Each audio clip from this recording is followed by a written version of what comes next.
For another perspective on this story, let's hear now from Dr. Gavin Asheden, who's the former private chaplain to the late Queen Elizabeth. Dr. Asheden, thank you very much for the time for joining us here. Pleasure to be with you. Thank you for asking me. Now, as the head of state, the late Queen Elizabeth II was also head of the Anglican Church. Now, I wonder, from what you knew of her, how did her faith support her through the numerous personal crises that she went through, such as the death of her husband and the challenges she faced in carrying out her duties as a monarch? I think one of the things that people don't realize is that so much of what they liked about the Queen was a direct consequence of her faith and her relationship with God. She was brought up from the very early age to pray. Her parents taught her to pray. She had quite an important meeting with Billy Graham as a young adult, who had the effect of helping the faith she already had find some deeper fruition. I'm not sure all the clergy like me that she listened to from week to week were as much help as we might have been, but she simply said her prayers, trusted in God, and believed that what she'd been given was a gift from God and a duty from God. And that was immensely important because she then didn't panic. Although she herself went through some very difficult period. I never forget the shock of that the death of Diana produced in terms of rocking the monarchy in a way that nobody thought was possible. I think since that moment, everyone who's been involved with trying to support the monarchy, who's had responsibility for it, realizes that you can't take anything for granted. It's interesting what you say about the American evangelist, Billy Graham, because I hadn't realized that he'd been such an influence on her. Yes, a number of biographies have been written about the Queen, and she was very open about the meeting. Both she and Billy Graham talked about it afterwards, saying how much they'd liked each other and how they'd both found it very helpful. So the Queen was always very circumspect in what she said personally. Mm. And again, that was one of the ways in which she made monarchy work. She didn't allow too much light to shine into the mystery. But at the same time, she was perfectly willing to be candid about the things that mattered to her. And one of the ways in which we saw that developed was through her own Christmas messages, which became increasingly personal and increasingly Christian as she grew older. It's interesting you say that she didn't let much light shine. Unfortunately, social media comes with floodlights that no one seems to be able to control. How do you think the late Queen would have dealt with the current crisis? Well, she wouldn't have been surprised. One of the big decisions she had to make in the 1960s was when they allowed a camera into Buckingham Palace to film. And this was a matter of enormous debate. There were people on one side, the old guard, saying, and once you start this, there's no stopping it. This is really a Pandora's box. And then people on the progressive side saying, yes, but we're in society. We have to present ourselves in a way in which the people can have access to. And as with so many situations, there are vices and virtues in both. I think she wouldn't have been surprised, but nonetheless, anybody from that generation can't be anything but taken aback by the way in which social media in particular has grasped the psyche of the whole globe. And instead of being just responsive to what's being given out, there was a period when the press particular responded to what the palace did. Now it drives the agenda, and the way in which we've seen the paranoid conspiracy theories, not just emanating, because there are always a group of mad people in society, but being given such a public and prominent platform, I think that would have surprised her greatly, as it surprises many of us. Well, that mantra of hers and the royal family in general, never explain, never complain. Of course, in recent times, we've seen a lot more exposure of family matters such as estranged brothers. We've seen divisions between different members of the royal family. And I wonder, to what degree do you think that this is a moment which perhaps might unite the family in supporting the King and the Princess of Wales? Well, that's a very difficult question. I think we're coming back to faith, really, because the level of treachery that Harry has stooped to, albeit from his point of view, he would see it as entirely justified. But he's working out of a different culture and a different mindset, one that's hugely antipathetic to the values that the royal family stand for.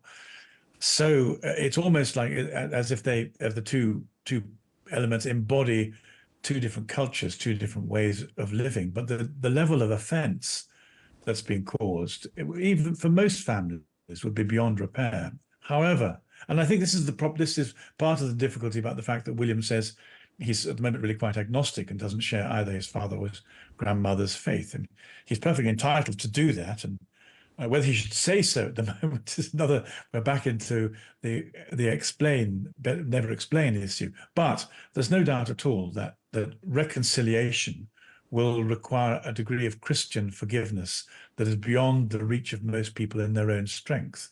That's one of the great virtues of Christianity. So to find the present generation not practicing Christianity means they're unlikely to be able to practice forgiveness. And the problem with that is that this is an open sore that will run and get continually aggravated. There are times when believing in God and practicing a faith have a very profoundly good outcome, and that's part, if you like, of the virtue of faith. Interesting, your perspective on Prince Harry's position on what he's done. I'm wondering perhaps if it's a symptom of modern times, that people do live in a much more public environment and feel entitled to kind of control their own lives, and perhaps that's also now gone to the royals too. Well, yes, very much so. And also, when the Greeks wrote their myths and taught us what archetypes of human behavior were like at a psychological level, they were offering us an insight into the way people perpetually behave. This is a very old narrative between the older and the younger brother. Harry is essentially a prodigal son who hasn't come home. Not all prodigal sons do come home. So it's not a new situation. It'll be reflected in many families throughout, not in the country, but throughout the world. But the question is always, how do you deal with it? But for the moment, yes, you're quite right. The two brothers embody two wholly different cultures. And if that wasn't enough, I suppose the clumsiness, the personal clumsiness, the personal and public clumsiness with which it's been handled is going to be very hard to recover from. And of course, the public sees that and they comment and have their opinions and, divide their loyalties. But I wonder, with the royal family that live very different lives to that of their subjects, in having to cope with something as cancer, as non-discriminating as cancer, do you believe the public might feel a closer bond with the royals? Well, I very much hope so, and I think it's extremely likely. There are a number of purposes to a monarchy. One is to keep up a republic and a president, because on the whole, republics and presidents bring with them rather low-level political aims that suit the president but not the people so well. So just being able to keep, if you like, the worst kind of head of state out is a virtue in itself. But there are positive virtues as well as that negative one. One of the positive ones is they act as a kind of soap opera in a way that embodies some of the better things, some of the aspirations of society. And I think that's one of their great strengths. So there are going to be times when what they have to live through needs to look like what we have to live through. And I think that Kate getting cancer, I mean, God help her, may she not succumb to it.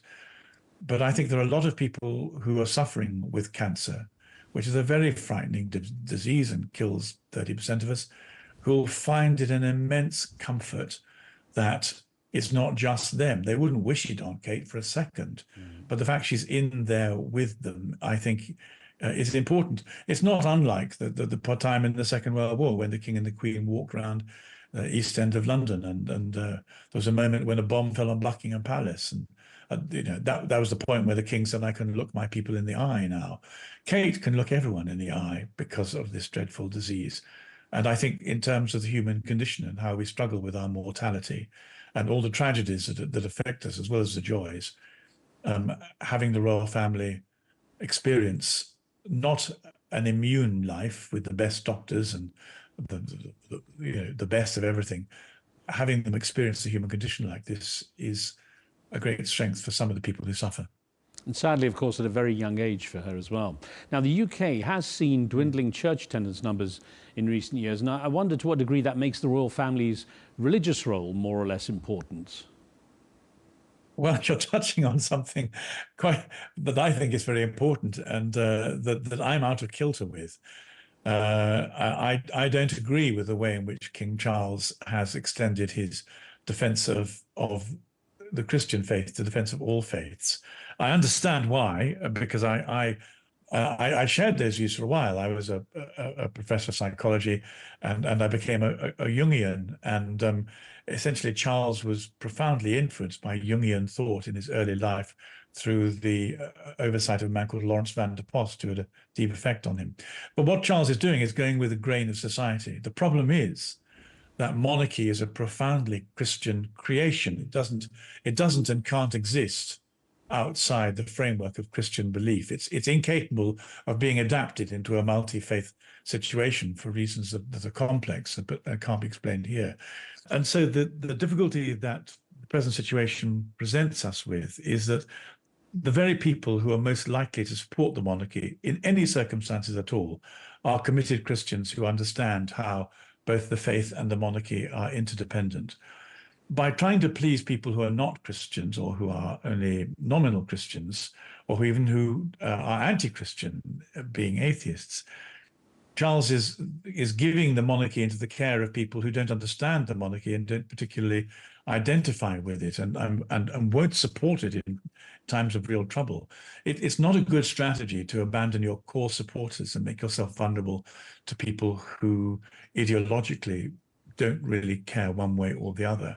And therefore, I think just at this particular point in history, as our society faces a lot of pressure from a competing religion, Islam, through immigration, amongst other ways, and also through secularism and progressive politics, both of whom are inimical to this monarchy and to the Christian faith, it would have been better to have become more Christian, not less Christian.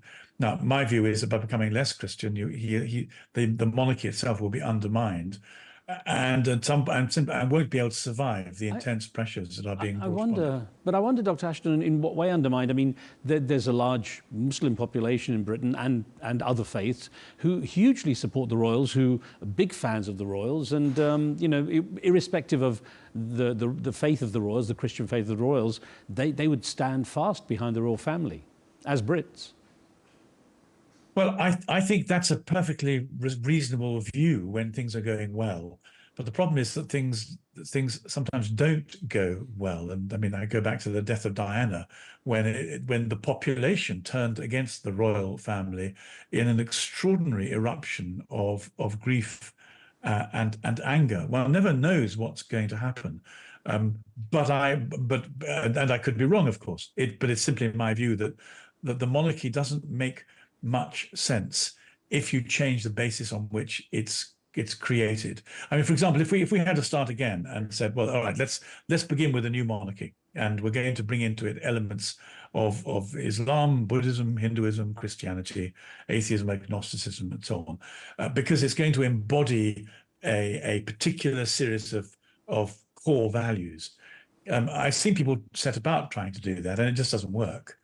You end up with the weakest of all, not the strongest of all, because ultimately, and this is something our society finds very difficult to face up to. Ultimately, Islam, Christianity, Judaism, Buddhism, they have different values, and many of their core values are opposed to each other. So we get along in the society if the society provides us with a safe umbrella in order in which to express our neighborliness and our common humanity. But the difficulty is that the moment crises erupt and tensions begin, and as Macmillan said, events happen, those elements that are set against each other then come into prominence. And that's the point at which a multi-ideological monarchy couldn't hold people together. It's the difference between, I think, being nice and realistic. Could there not be a strongly Christian royal family representing the diversity of the country? Is there? Oh yes, no, that's what I'm arguing for. That's exactly what I'm arguing for. But I mean, you know, when you say about crises, and you know, I'm trying to imagine what sort of crisis would separate the society that way. Well, I mean, extremism. If it's extremism, it's in every sense, in every religion, it's in every society. No, I don't think it is. I don't agree with you. I think that's not the case. I mean, this is probably not the moment or even the place to argue. But the fact is, if either of us could imagine these circumstances, we'd be paid very high salaries by some very important people and be asked to advise them. You know, the difficulty is when they come along, people are unprepared for it. However, I mean, there are two views on this. There is the view that the present monarchy is pursuing. They may be right, and I may be wrong. There's my view. I may be right, and they may be wrong. Well, But I've seen a number of attempts in the second half of the 20th century to try and integrate, as a matter of goodwill, the sort of the religious elephant, as it used to be called, and it's never produced anything substantial that can stand the test of events. you've touched on it to some degree, but would you expect King Charles and Prince William to perhaps continue the Queen's close affinity to faith? Well, I think they should, and Charles, of course, has changed the ball game a little bit by saying that his affinity is to faith in general. That looks quite good. The problem is that one doesn't know where, if you like, faith stops. It's about human values and whether or not they continue past the dogmatic boundaries of particular beliefs. So Charles certainly is, and he's adapting it to the present circumstances as he sees them. William has said that he isn't. We had a prime minister called David Cameron who explained his relationship to faith, saying it was like trying to get a particular radio program going through the hills in the west of England. The signal came and went. That's kind of charming way of saying that it didn't really grasp him. I think William is saying something similar. He's been brought up to go to formal religious events, but they haven't touched him. And in that sense, he's very much a young man of our age. However, I think that both the nature of the monarchy, what he has to subscribe to, the way he has to behave, the whole, if you like, the whole drama and costume and choreography of monarchy will make it quite difficult for someone who feels ambivalent about the values to really put their heart into it, because obviously one can't, if you don't believe in it, you can't quite believe in it. So I hope very much that one of the consequences of this profound tragedy will be that what happens to many people happens to William, and that is he begins to go on a search for God, for meaning, for hope, to understand life and death, and finds his way closer to a real and living faith that can support him and make sense not only of his personal circumstances, but of the public role that he has to carry. So without such a role, does the royal family remain equally relevant as a secular monarchy? How do you see the future then? That's such an interesting question. I mean, I wish I knew the answer. I mean, I know that there are lots of people who think it does remain equally relevant. I think it doesn't, only because the monarchy that we've inherited, the historical monarchy that goes back to Anglo-Saxon years, is profoundly Christian in its conception, in the language, in the promises. And I'm not sure how you can run such a symbolically packed ideology if the people who are at the heart of it don't believe its own rubric, that introduces an element of contradiction, almost you might say of hypocrisy, and I'm not sure that's sustainable for very long. So thank you very much for joining us. Thank you.